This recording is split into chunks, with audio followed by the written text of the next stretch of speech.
There was a shooting that happened down in Lubbock, Texas, and it's not going to get a lot of coverage or anything, but it's interesting. It really, really, really is, because with Kyle Rittenhouse, all that stuff there, to me, to my eyes, that just seemed like clear-cut self-defense. End of story. Let's just get on with this fucking trial and end it as quick as possible.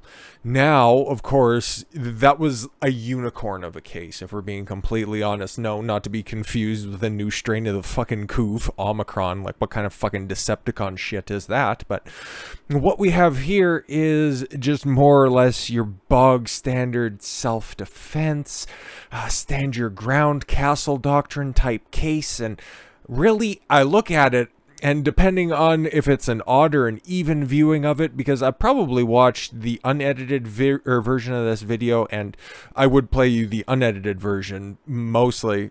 I won't, because it's got, you know, Dixie Chicks copyrighted music underneath, and the last time that I had that type of copyrighted music play underneath any one of my video, it started off the cavalcade of fucking strikes, so I need not use it. And plus they have the part where the victim in the situation, the the bullet receiver, he ends up just dropping like a fucking sack of stones, so we don't really need to see that. So I'm glad they at least kind of cropped that out. Not because I'm squeamish about it or anything, it's just, yeah, that might end up getting this also copyright struck, and then at the same time also age gated. So I want to at least try to keep it as accessible as possible. All right, so I'm going to play the video here, and then we're going to go through this article, because the Daily Mail at least detailed, okay, the castle doctrine that's in Texas, some of the surrounding situation that led up to the moment, and gives you proper context. Because, okay, Chad Carruthers, okay, we got the picture here, all right, he's the guy in the teal jumper or whatever, and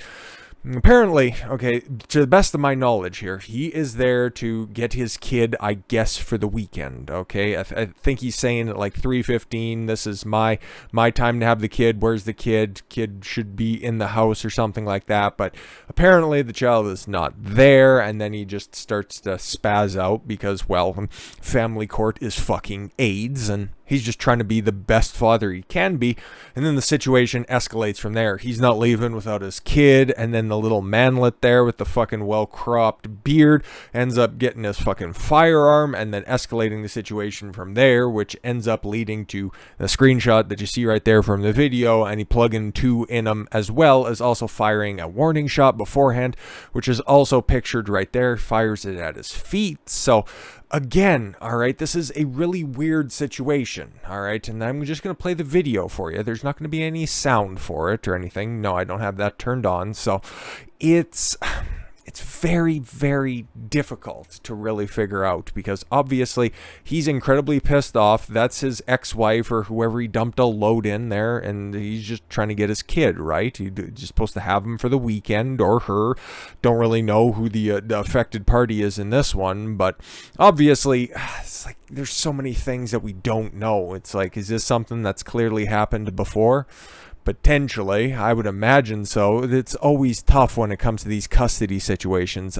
Thankfully, have a very stable familiar structure, but I do have a bunch of friends who went through a divorce. Well, their parents went through a divorce, obviously, and shit like this happens. Not to the point where somebody ends up going back into the house, getting a firearm, and then here, we'll just focus on this, because he's just saying, I'm going to subpoena everybody, and that's also very important to know a little bit more of the background. So he comes back out with a shotgun, or with a firearm, and he says, okay, let's give you a little bit of context on that one. He says, you better fucking use it, otherwise I'm going to take it and use it on you.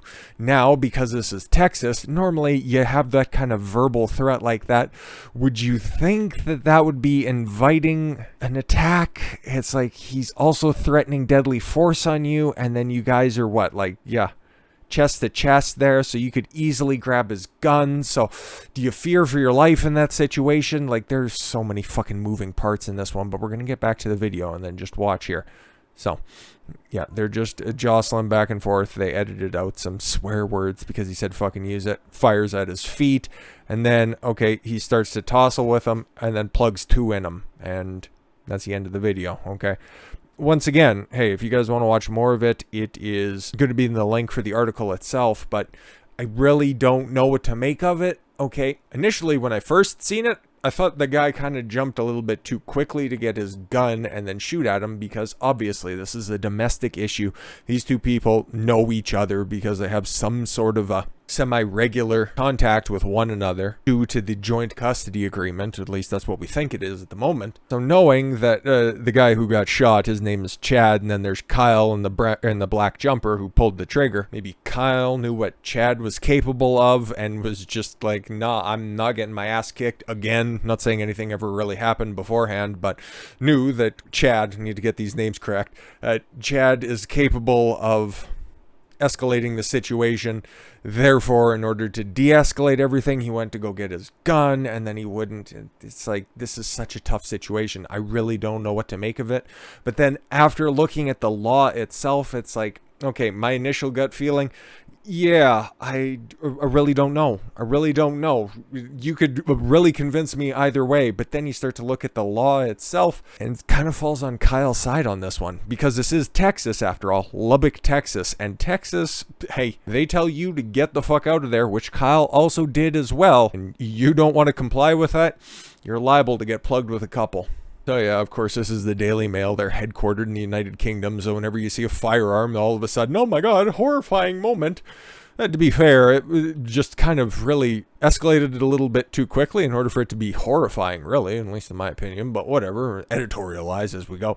A horrifying moment, gun-wielding Texas man shoots dead partner's ex during furious child custody row. Cops are yet to lay charges as lawyer claims killing was justifiable homicide. And that kind of seems to be where the law is on this one. Again, I think the only people who should really be on trial for this one is the family court, just in its totality, because without this fucked up stringent joint custody agreement, or just one drunken fuck one night, we wouldn't have this well, quite frankly, sad situation. Shocking incident occurred in the south of Lubbock, Texas on November 5th. Okay. Wow, so this has been a minute. Involved 4 key people: 54-year-old father Chad Reed, Deadman, his wife Jennifer Reed, which if you watch the unedited video, or if you turn up the volume on your own version of that, you'll hear her fucking nattering on inside the truck, because the video, okay, the original source video carries on a little bit further after that, and Kyle, after he's done, plugging Chad, still has an argument with Jennifer at just like a normal tone right afterwards, which again could be just shock of the entire situation that's there, but then at the same time for them to just continue to carry on at a regular pace seems fucking weird. And then Christina Reed, who's also there. I think she was the one in the white who was just at the beginning of the video. So again, all of those 4 players there. This is a horrifying moment. A Texas man shot his partner's ex-husband during a furious child custody row outside of his home. But it's still, okay, within Texas law, all of the area that's there, okay, whether it was the porch, whether it was the stoop, whatever the fuck you want to call it, that is still a part of the house. Ergo, him not leaving the domicile, or at least the adjacent area, is still under jurisdiction of his property. Well, in fact, the entire fucking landmass itself would be for the context of the shooting, okay? However, Kyle Carruth, this is, has yet to be charged by police over the killing, with his lawyers arguing that it is a justifiable homicide and carried out in self-defense. He's got a case, and if this one goes to trial, it's going to be fucking weird. The argument leading up to the November 5th shooting centered around custody dispute over children of Chad Reed, and his ex-wife Christina Reed. Through her attorney, Chad Reed's widow, Jennifer Reed, released a statement along with the footage that shows the moment her 54-year-old husband was shot and killed by Carruth, reportedly Christina Reed's new boyfriend. Yeah, and clearly the way that this all kind of escalated, they have a bit of a history there, at least in some form or fashion. Or maybe he's just like the ultimate fucking simp. In an affidavit, Jennifer Reed has since accused Christina Reed and Kyle Carruth of engaging in a conspiracy to assault and or murder Chad that day. We don't know, okay? All there is just a 2 minutes worth of video footage. We don't know anything that went on before that, because custody agreements work that the parent, okay, who's going to be getting the custody for whatever the amount of time is, has to go get the kid, and then if their entire plan that day was to eventually off Chad, which seems, I don't, fucking batshit insane. I don't know if they need to lay that much groundwork, but I guess that's one sort of claim that party would make, which again, I could be convinced of either way. And claims that Chad had threatened to expose Carruth's affair with Christina. Okay, this story just got a little bit weirder. She said Carruth was already married to Judge Anne Marie Carruth, who is the judge in the 72nd Court of Crosby and Lubbock counties, and that Chad Reed had threatened to expose the affair.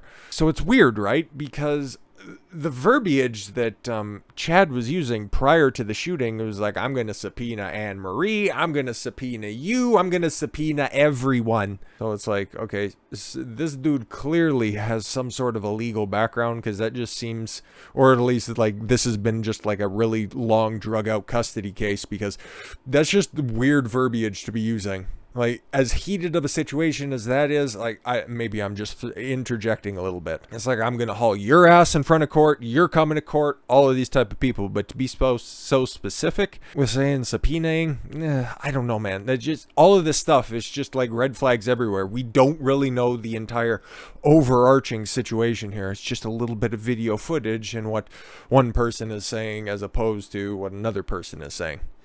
Footage captured by Jennifer Reed from a car parked on the street outside Kyle Carruth's South Lubbock home shows Chad Reed arguing with his ex-wife and Carruth.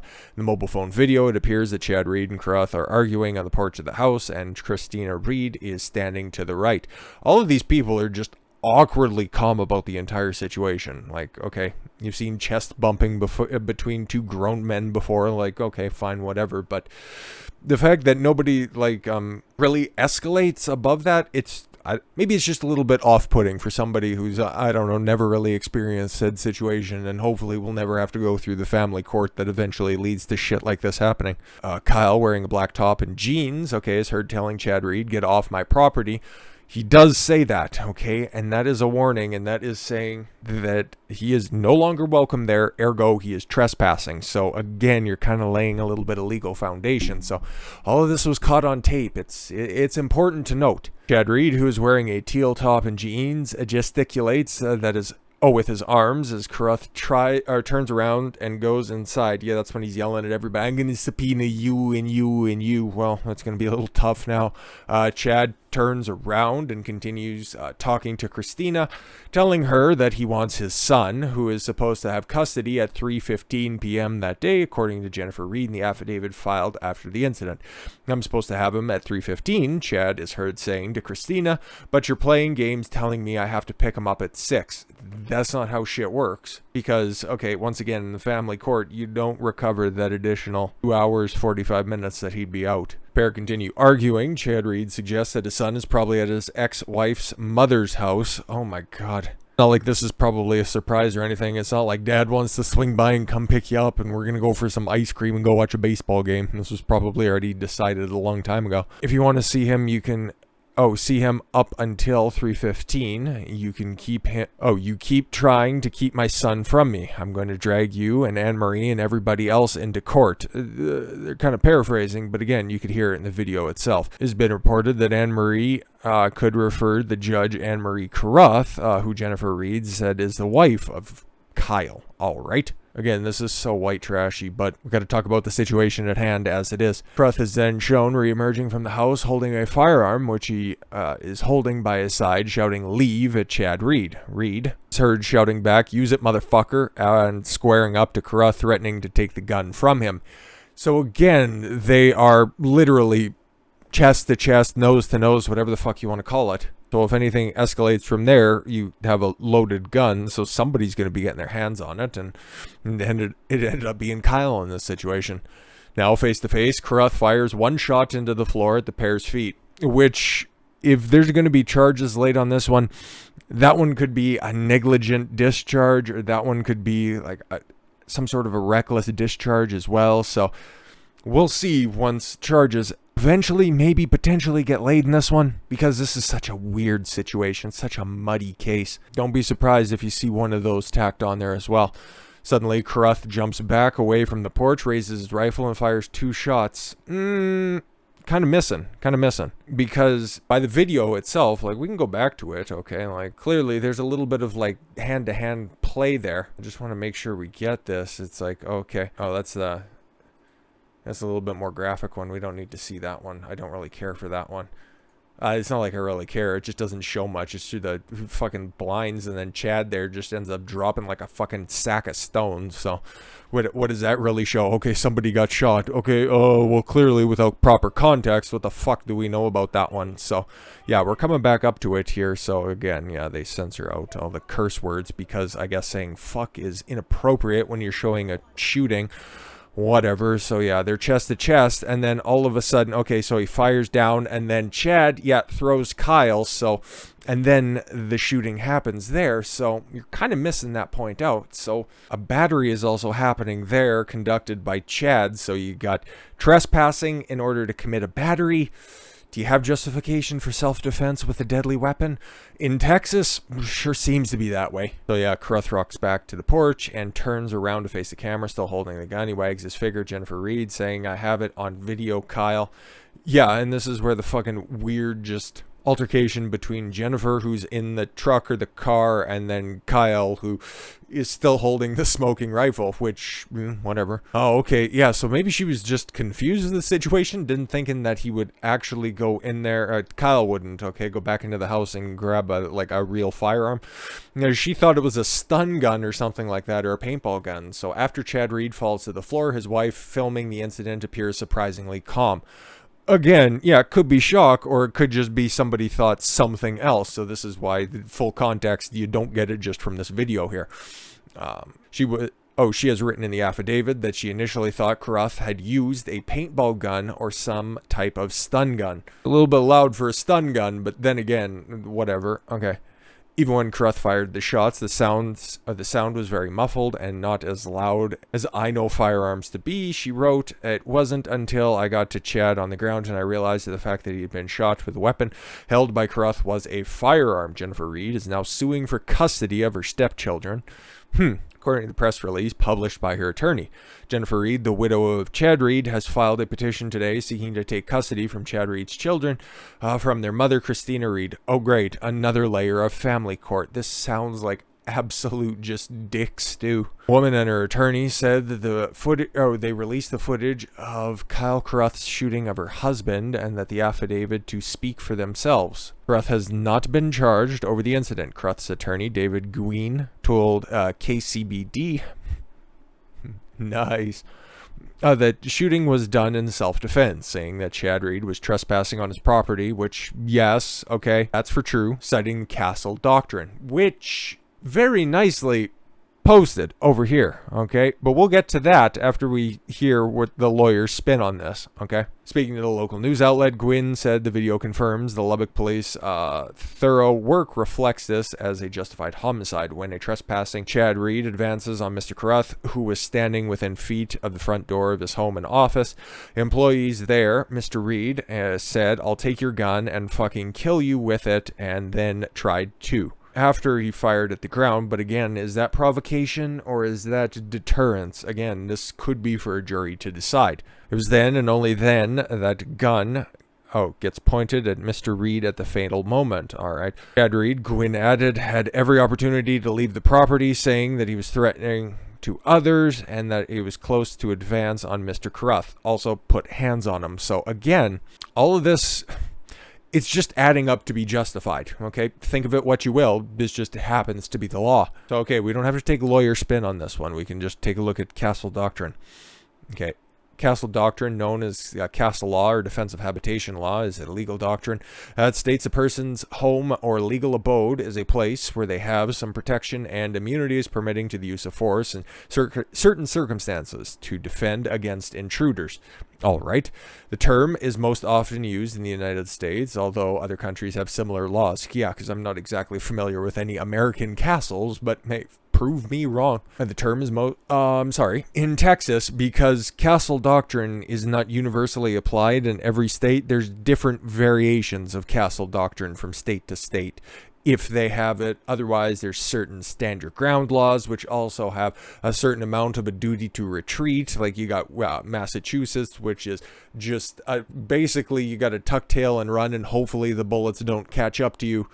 Whereas down in Texas, you just tell somebody to leave, and then if you want to start fucking blotting out the sky with rounds, do your fucking dirt. In Texas, the so-called castle doctrine is found in the state's penal code, section 932, the section titled deadly force in defense of a person states a person is justified in using deadly force against another if an actor would be justified in using force against another under section 931, and when and to the degree the actor reasonably believes the deadly force is immediately necessary. Perhaps that puts everything on the thought process of the shooter, so potentially they could have thought that deadly force was necessary. Again, he was also threatened by saying, you better fucking use it, motherfucker, otherwise I'm going to take it and use it on you. Something to that effect. Protect the actor against the other's use of attempted force or unlawful deadly force. That seems to fit, okay? To prevent the other's imminent commission of aggravated kidnapping, potential aggravated kidnapping, maybe, okay? Murder, sexual assault, aggravated sexual assault, robbery, or aggravated robbery. Depends on what you mean by robbery, okay? Depends on what you mean by kidnapping as well. But again, he already fulfills subsection 2A, so the actor's belief that under subsection A2 that deadly force was immediately necessary as described by the subdivision is presumed to be reasonable if the actor knew or had reason to believe that the person against whom the deadly force was used either A, unlawfully and with force entered, seems to fit, or was attempting to enter unlawfully with force, apply as necessary, the actor's occupied habitation, vehicle, or place of business or employment. And I guess that was also additionally a place of employment, because I guess this was Kyle's office as well. So, yeah. Or B, unlawfully and with force removed, or was attempting to remove unlawfully with force the actor from the actor's habitation, vehicle, or place of business or employment, potentially was committing or attempting to commit an offense described by subsection A to B. So a different illegal act is described previously under B. Interesting. And number 2, did not provoke the person against whom the force was used. Again, that's where you got to get into provocation. Okay, bringing out the gun. Okay, was that a provoking act?